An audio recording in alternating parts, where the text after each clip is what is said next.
नमस्ते। आज हम एक बहुत ही दिलचस्प कहानी पर बात करेंगे। ये कहानी है कि कैसे सिर्फ 100 सालों के अंदर भारत का पूरा शासन एक प्राइवेट ट्रेडिंग कंपनी के हाथ से निकलकर सीधे ब्रिटिश क्राउन यानी ब्रिटेन की महारानी के पास चला गया। तो सबसे पहला और सबसे बड़ा सवाल तो यही उठता है ना, कि आखिर ये हुआ कैसे? एक प्राइवेट कंपनी जो बस व्यापार करने आई थी, वो इतनी ताकतवर कैसे बन गई कि उसने पूरे देश पर ही कब्जा कर लिया? और देखिए, इसी के साथ साथ एक और कहानी चल रही थी लंदन में।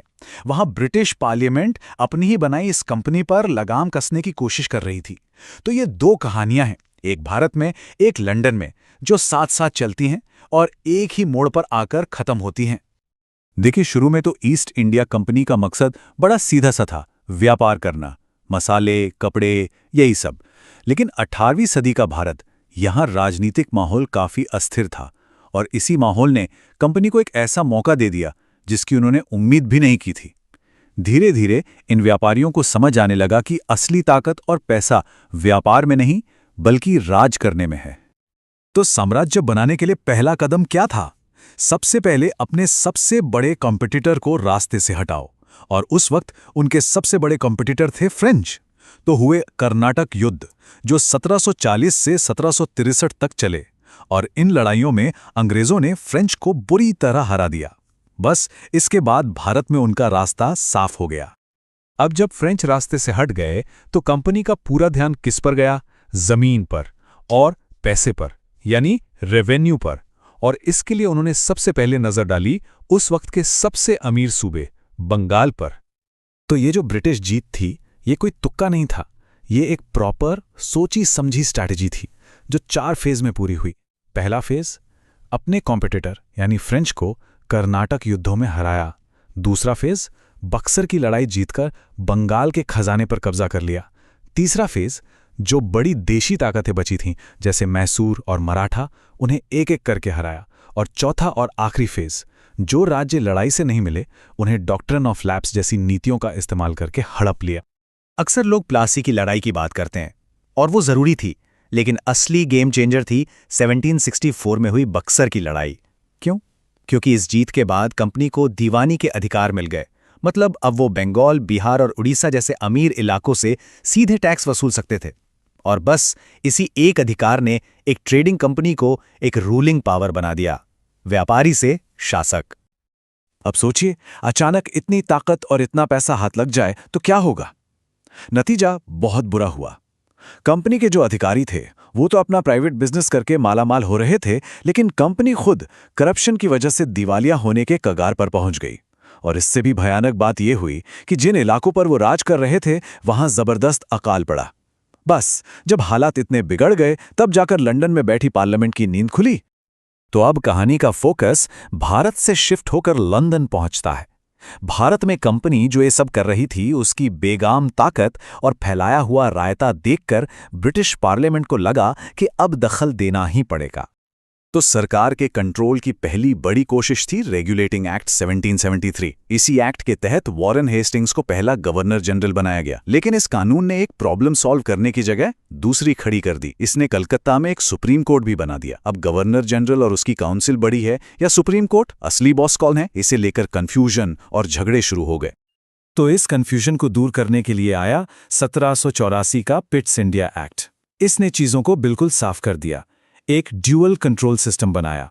कहा गया कि ठीक है, कंपनी अपने कमर्शियल मामले यानी व्यापार धंधा देखे, लेकिन जितने भी पॉलिटिकल और मिलिट्री मामले हैं उन पर आखिरी फैसला ब्रिटिश सरकार का होगा।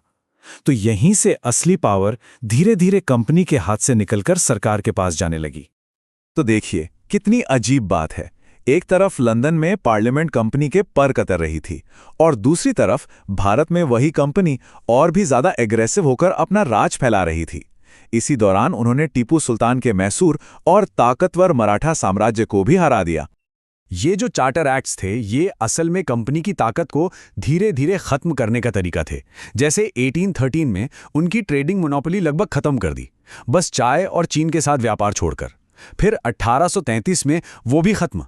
अब कंपनी सिर्फ एक एडमिनिस्ट्रेटिव बॉडी बनके रह गई, मतलब एक तरह से सरकार का डिपार्टमेंट।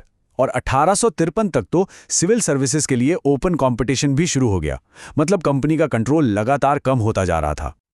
और अब हम कहानी के क्लाइमैक्स पे पहुंचते हैं, वो पॉइंट जहां ये जो डुअल कंट्रोल वाला सिस्टम था, ये पूरी तरह से ढह जाता है। तो सवाल ये है कि आखिर कंपनी का राज खत्म क्यों हुआ? पावर का ये फाइनल ट्रांसफर क्यों हुआ? इसका जवाब इसी डुअल कंट्रोल सिस्टम के फेलियर में छिपा है। एक ऐसा फेलियर जिसका अंत एक बहुत बड़े धमाके के साथ हुआ। और वो धमाका था 1857 का विद्रोह।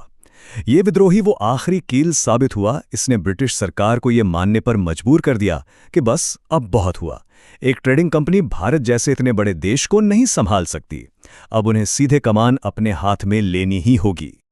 और यहीं पर आकर वो 100 साल का पावर स्ट्रगल खत्म होता है। वो जो दो कहानियां हमने शुरू की थी, एक भारत में जीत की और दूसरी लंदन में कानून बनाने की, वो दोनों आखिरकार एक ही पॉइंट पर आकर मिल जाती हैं। इस पावर ट्रांसफर को ऑफिशियल किया गया गवर्नमेंट ऑफ इंडिया एक्ट 1858 के जरिए। इसके तहत ईस्ट इंडिया कंपनी को पूरी तरह खत्म कर दिया गया। भारत पर अब सीधे ब्रिटेन की महारानी का शासन होगा। गवर्नर जनरल का टाइटल बदलकर वाइसरॉय कर दिया गया, जो सीधे क्राउन का नुमाइंदा था। और इसी के साथ भारत में ब्रिटिश राज की औपचारिक शुरुआत हुई। तो 100 साल, इन 100 सालों में एक ट्रेडिंग कंपनी ने एक पूरा साम्राज्य बनाया और फिर उससे अपनी ही सरकार को सौंप दिया। लेकिन सबसे बड़ा सवाल यह है कि कंपनी तो चली गई, पर क्या इस नए ब्रिटिश राज के आने से भारत के लिए सच में कुछ बदला, या बस हुक्रान का चेहरा बदल गया था? कभी सोचा है, एक ऐसा देश जो दुनिया की आर्थिक महाशक्ति हुआ करता था, वो आखिर गरीबी के जाल में फंसा कैसे? आज हम भारत की उसी कहानी को समझेंगे कि कैसे ब्रिटिश राज के दौरान एक सुनहरा दौर एक अंधेरे दौर में बदल गया। और देखिए, यही सवाल इस पूरी कहानी की जड़ है। हम एक ऐसे देश की बात कर रहे हैं जिसका हुनर, जिसके बनाए सामान का लोहा पूरी दुनिया मानती थी। तो फिर सवाल उठता है कि ये नंबर देखिए, 25%। जी हाँ, ये कोई छोटा मोटा आंकड़ा नहीं है। अंग्रेजों के आने से पहले दुनिया में बनने वाले हर सामान का 1/4 हिस्सा अकेले भारत में बनता था। इसका मतलब समझिए, मतलब ये कि दुनिया के बाजारों की नब्ज भारत के हाथ में थी, एक असली ग्लोबल इकोनॉमिक सुपर पावर। तो फिर ऐसा क्या हो गया कि सोने की चिड़िया कहलाने वाला यही देश कुछ ही 100 सालों में दुनिया के सबसे गरीब मुल्कों की लिस्ट में आ गया? चलिए आज इसी पहेली को सुलझाते हैं। तो कहानी को समझने के लिए थोड़ा समय में पीछे चलते हैं, उस भारत में जिसकी अर्थव्यवस्था अपने आप में एक मिसाल थी। ये वो दौर था जब भारत सिर्फ आत्मनिर्भर ही नहीं बल्कि दुनिया के सबसे अमीर देशों में गिना जाता था। और देखिए, भारत की ये ताकत किसी एक चीज पे नहीं टिकी थी। यहाँ दुनिया का सबसे बेहतरीन कपड़ा बनता था, सबसे मजबूत स्टील तैयार होता था, यहाँ बने जहाज समंदर पर राज करते थे। और गांव तो अपने आप में पूरी तरह से आत्मनिर्भर थे। खेती इतनी अच्छी थी और समाज का ताना बाना ऐसा था कि कोई भूखा नहीं सोता था। फिर आए अंग्रेज और सारा खेल ही बदल गया। उनकी हर आर्थिक नीति का सिर्फ और सिर्फ एक ही मकसद था, ब्रिटेन का फायदा। भारत की तरक्की से, यहाँ के लोगों की खुशहाली से उन्हें कोई लेना देना नहीं था। उनकी स्ट्रैटेजी बिल्कुल साफ थी और इसके 3 हिस्से थे। पहला, भारत को कच्चे माल का गोदाम बना दो, यहां से कपास, जूट, अफीम सब सस्ते में ब्रिटेन भेजो। दूसरा, भारत को अपने बने बनाए माल का बाजार बनाओ, मतलब अपनी फैक्ट्रियों में बना कपड़ा वापस यहीं लाकर ऊंचे दामों पर बेचो। और तीसरा, यहीं से कमाए मुनाफे को यहीं रेलवे और बैंकिंग में लगाकर और मुनाफा बनाओ। ये एक ऐसा चक्रव्यूह था जिसने भारतीय अर्थव्यवस्था की कमर तोड़ दी। और इस पूरी रणनीति का नतीजा निकला डी इंडस्ट्रियलाइजेशन। ये एक भारी भरकम शब्द है, पर इसका मतलब सीधा सा है। भारत के जो उद्योग दुनिया भर में मशहूर थे, उन्हें एक एक करके सोच समझकर खत्म कर दिया गया। अब देखिए कि ये खेल कितना एक तरफा था। जब भारत का बना कपड़ा ब्रिटेन जाता तो उस पर इतने ज्यादा टैक्स लगा दिए जाते कि वो बहुत महंगा हो जाता। लेकिन जब ब्रिटेन की मशीनों से बना कपड़ा भारत आता तो उस पर कोई टैक्स नहीं, मतलब उसे खुली छूट थी।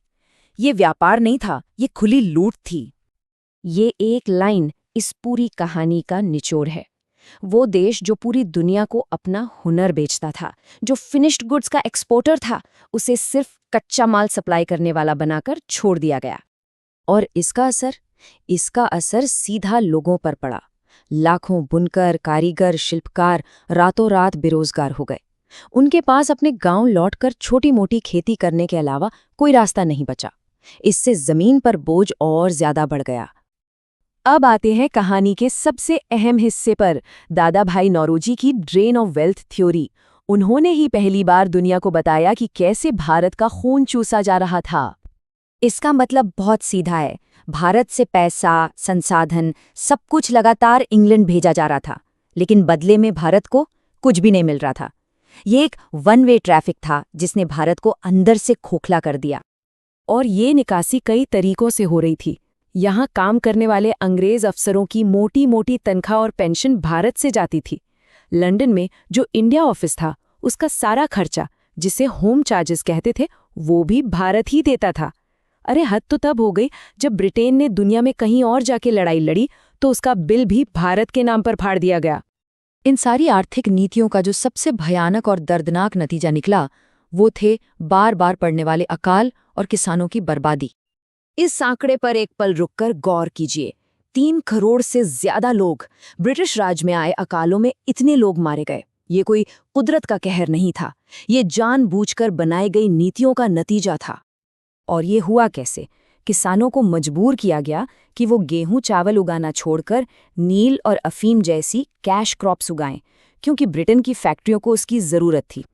और सबसे क्रूर बात, जिस वक्त भारत में लोग भूख से दम तोड़ रहे थे, उस वक्त भी यहाँ से अनाज भरकर ब्रिटेन भेजा जा रहा था।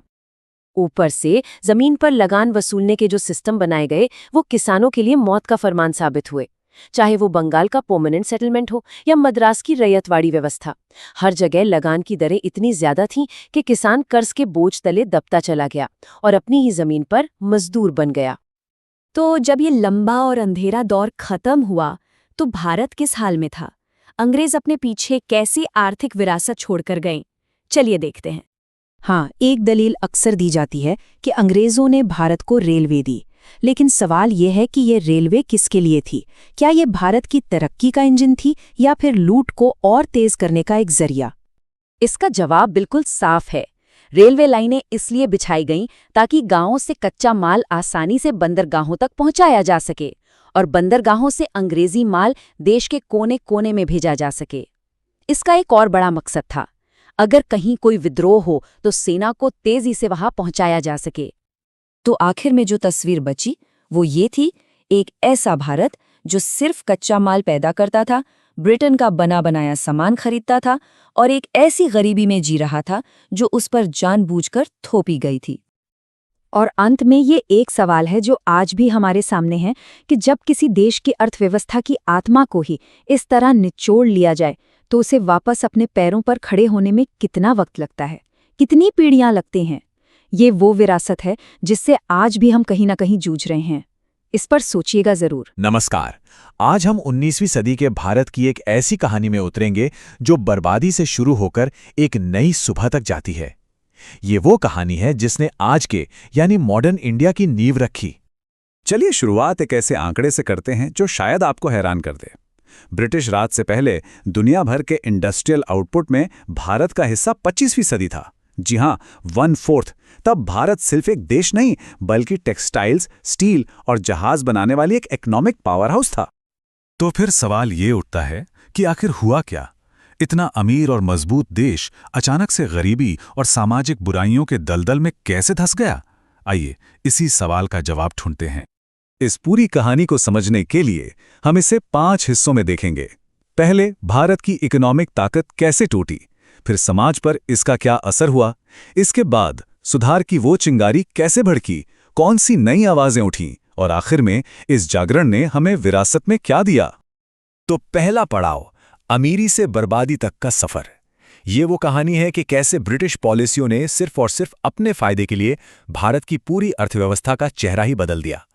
बदलाव कितना बड़ा था, इसका अंदाजा बस इससे लगाइए।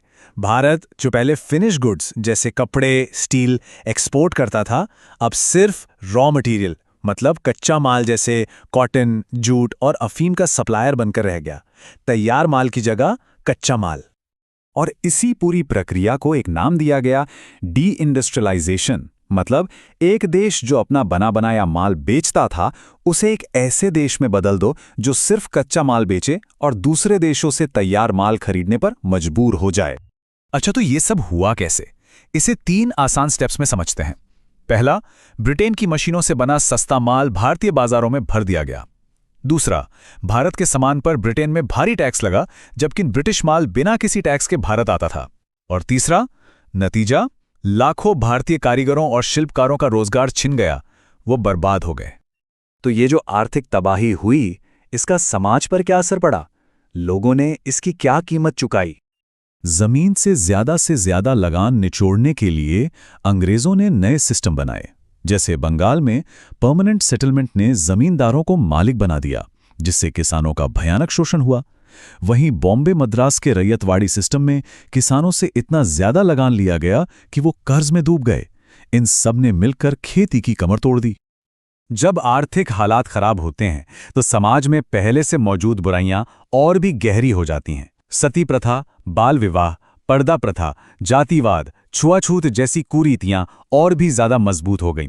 समाज एक गहरे संकट से गुजर रहा था। और इसका सबसे भयानक, सबसे दर्दनाक नतीजा था अकाल। एक अनुमान के मुताबिक ब्रिटिश राज में आए अकालों में 3 करोड़ से ज्यादा लोगों की मौत हुई। नीतियां इतनी क्रूर थीं कि सूखे के वक्त भी लोगों से लगान वसूला जाता रहा और अनाज भारत से बाहर भेजा जाता रहा।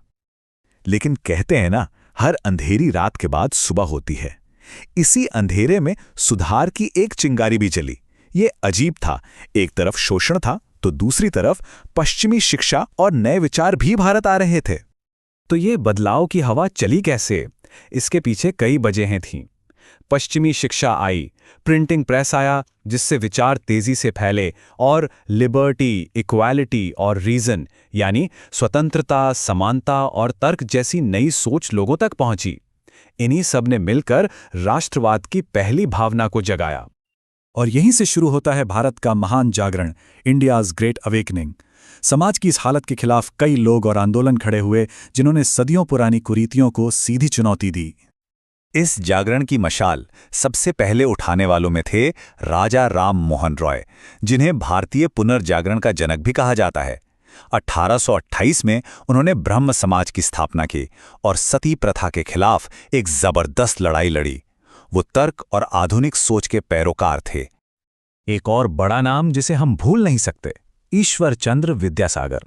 उन्होंने अपनी पूरी जिंदगी औरतों के हक के लिए, खासकर विधवा पुनर्विवाह और लड़कियों की शिक्षा के लिए लगा दी। उन्हीं की कोशिशों का नतीजा था 1856 का विधवा पुनर्विवाह कानून।